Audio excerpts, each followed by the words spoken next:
These next couple slides talk about, how we basically come up with equivalent force systems, or the way that we can look at equivalent force systems. If you look at, the first two illustrations here on this screen, or the first three illustrations here on the screen, the first one up top, we got three forces, F1, F2, F3, and they're acting on some rigid body, okay? So, what can we do to find the resultant of those system, that system of forces? Well, first of all, we'd have to make this rigid body do the same thing as the original, and we'd have to make it do the same thing as the original relative to the translation of that rigid body, how the resultant force vector R is pulling on it, as well as we'd have to make it have the same rotational aspects or the same moment about a given point, and in this case we're assuming that point is point O. Alright? So an equivalent system of forces has to do the same thing as the original. Now the last one down there at the bottom says, well, we can take a resultant force R, and it doesn't have to act just at point O. We can create that moment by having that resultant force R act at a certain distance away from O. So again, if you go from the top to the bottom here of illustrations, it's saying the top one's the original system. The middle one says, well, the original system could be replaced by a resultant and acting at O, and a moment resultant about O. And the third one says, hey, we can have that resultant force R. It doesn't have to act at O, but if we have it acting a certain distance away from O, we can create the same moment. Okay? Over on the right side, they're starting to talk about the components of R. And this is really advantageous for us. So the top picture over on the right is really sort of very similar to the middle picture over there on the left. I've got a resultant force acting at point O, and I've got a moment about this point O. But what about if, now I shift this and I create the moment about point O by shifting the resultant somewhere off, along the same line, but somewhere off the point O. I can create a moment with that resultant. But what if I looked at the X and the Y component? Remember, a force has transmissibility. We have this concept of transmissibility. It says, the rigid body doesn't matter where the force is from an external point of view. It only matters to the rigid body if that force is acting along its line of action. So what if I maintain the line of action, but I can slide my force anywhere along there? And in fact, instead of using the resultant force, how about if I use the X and the Y component? So I can slide these to a point where my X component cancels out and all I'm left with is the Y component. That way I get a perpendicular distance X to create my resultant moment. And I can figure out what that X distance is because I know the resultant moment I'm trying to create, and I know what the component in the Y direction is. I can slide it along that line of action the other way to where the Y component actually cancels out through O, and I'm left with the X component.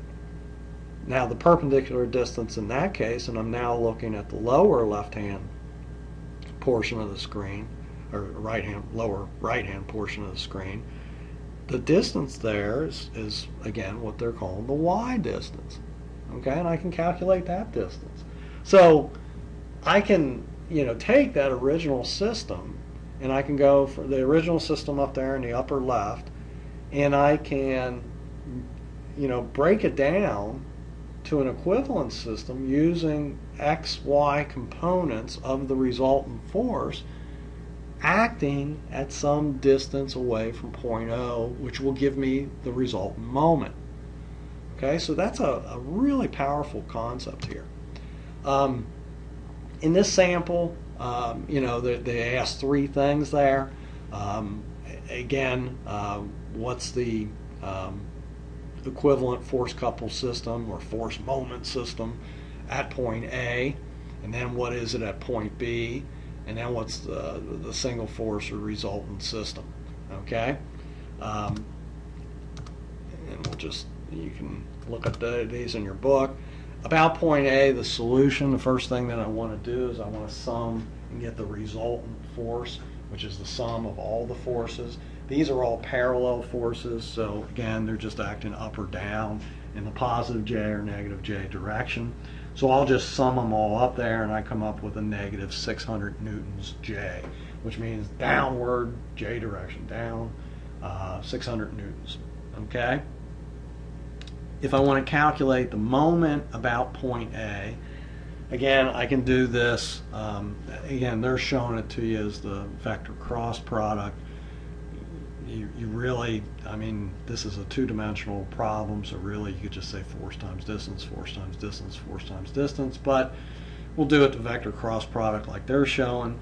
So you got 1.6 I distance vector, okay, cross product with negative 600 J, all right.